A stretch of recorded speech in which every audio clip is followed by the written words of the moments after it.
ہماری ویڈیوز دیکھنے کے لیے ہمارے چینل صراط جنت کو سبسکرائب کریں۔ اعوذ باللہ من الشیطان الرجیم، بسم اللہ الرحمن الرحیم۔ اللہ کے نام سے شروع جو نہایت مہربان رحمت والا ہے۔ یا ایہا الذین آمنوا لا تقدموا بین یدی اللہ ورسولہ واتقوا اللہ ان اللہ سمیع علیم۔ اے ایمان والوں، اللہ اور اس کے رسول سے آگے نہ بڑھو اور اللہ سے ڈرو، بے شک اللہ سننے والا جاننے والا ہے۔ تفسیر صراط الجنان۔ اس آیت میں اللہ تعالیٰ نے ایمان والوں کو اپنے حبیب صلی اللہ تعالیٰ علیہ وآلہ وسلم کا ادب و احترام ملحوظ رکھنے کی تعلیم دی ہے، اور آیت کا خلاصہ یہ ہے کہ اے ایمان والوں، اللہ تعالیٰ اور اس کے رسول صلی اللہ تعالیٰ علیہ وآلہ وسلم کی اجازت کے بغیر کسی قول اور فعل میں اصلاً ان سے آگے نہ بڑھنا تم پر لازم ہے، کیونکہ یہ آگے بڑھنا رسول کریم صلی اللہ تعالیٰ علیہ وآلہ وسلم کے ادب و احترام کے خلاف ہے، جبکہ بارگاہ رسالت میں نیاز بندی اور آداب کا لحاظ رکھنا لازم ہے۔ اور تم اپنے تمام اقوال و افعال میں اللہ تعالیٰ سے ڈرو، کیونکہ اگر تم اللہ تعالیٰ سے ڈرو گے تو یہ ڈرنا تمہیں آگے بڑھنے سے روکے گا، اور ویسے بھی اللہ تعالیٰ کی شان یہ ہے کہ وہ تمہارے تمام اقوال کو سنتا اور تمام افعال کو جانتا ہے، اور جس کی ایسی شان ہے اس کا حق یہ ہے کہ اس سے ڈرا جائے۔ اس آیت کے شان نزول سے متعلق مختلف روایات ہیں، ان میں سے دو روایات اس طرح ہیں۔ نمبر 1، چند لوگوں نے عید الاضحیٰ کے دن سرکار دو عالم صلی اللہ علیہ وآلہ وسلم سے پہلے قربانی کر لی تو ان کو حکم دیا گیا کہ دوبارہ قربانی کریں۔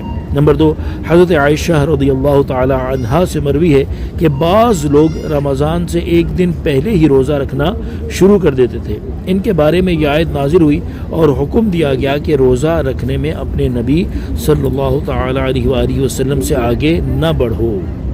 مفتی احمد یار خان نعیمی رحمۃ اللہ تعالی علیہ فرماتے ہیں، اس آیت کا شان نزول کچھ بھی ہو مگر یہ حکم سب کو عام ہے، یعنی کسی بات میں، کسی کام میں حضور صلی اللہ علیہ وسلم سے آگے ہونا منع ہے۔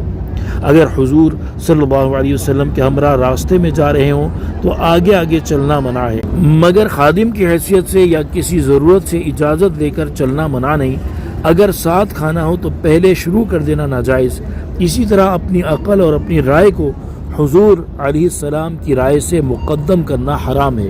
یہاں اس آیت سے متعلق چند باتیں ملاحظہ ہوں۔ نمبر 1، اللہ تعالیٰ کی بارگاہ میں سید المرسلین صلی اللہ تعالیٰ علیہ وآلہ وسلم کی شان اتنی بلند ہے کہ ان کی بارگاہ کے آداب اللہ تعالیٰ نے ارشاد فرمائے ہیں۔ نمبر 2، اس آیت میں اللہ تعالیٰ اور رسول کریم صلی اللہ تعالیٰ علیہ وآلہ وسلم دونوں سے آگے نہ بڑھنے کا فرمایا گیا، حالانکہ اللہ تعالیٰ سے آگے ہونا ممکن ہی نہیں۔ معلوم ہوا کہ آیت کا مقصد یہ ہے کہ رسول کریم صلی اللہ علیہ وسلم سے آگے نہ بڑھو، ان کی بے ادبی دراصل اللہ تعالیٰ کی بے ادبی ہے۔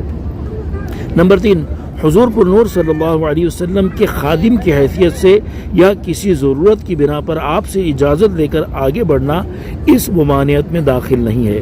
لہذا احادیث میں جو بعض صحابہ اکرام علیہم رضوان کا نبی کریم صلی اللہ علیہ وسلم کے آگے آگے چلنا مذکور ہے، وہ اس آیت میں داخل نہیں، کیونکہ ان کا چلنا خادم کی حیثیت سے تھا۔ یوں ہی حضرت ابو بکر صدیق رضی اللہ تعالیٰ عنہ کا امامت کروانا بھی اس میں داخل نہیں، کیونکہ آپ کا یہ عمل حضور اقدس صلی اللہ علیہ وسلم کی اجازت سے تھا۔ نمبر 4، علامہ اسماعیل حقی رحمۃ اللہ تعالیٰ علیہ فرماتے ہیں، علماء اکرام چونکہ انبیاء اکرام علیہ السلام کے وارث ہیں، اس لیے ان سے آگے بڑھنا بھی اس ممانعت میں داخل ہے، اور اس کی دلیل حضرت ابو درداء رضی اللہ تعالیٰ عنہ سے مروی وہ روایت ہے جس میں آپ فرماتے ہیں، حضور اقدس صلی اللہ تعالیٰ علیہ وآلہ وسلم نے مجھے حضرت ابو بکر صدیق رضی اللہ تعالیٰ عنہ سے آگے چلتے ہوئے دیکھا تو ارشاد فرمایا، اے ابو درداء، کیا تم اس کے آگے چلتے ہو جو تم سے بلکہ ساری دنیا سے افضل ہے؟ یاد رہے کہ یہ ادب ان علماء کرام کے لیے ہے جو اہل حق اور باعمل ہیں، کیونکہ یہی علماء دراصل انبیاء کرام علیہم السلام کے وارث ہیں، جبکہ بد مذہبوں کے علماء اور بے عمل عالم اس ادب کے مستحق نہیں ہیں۔ نمبر 5، بعض ادب والے لوگ بزرگوں یا قرآن شریف کی طرف پیٹھ نہیں کرتے، ان کے اس عمل کا ماخذ یہ آیت ہے۔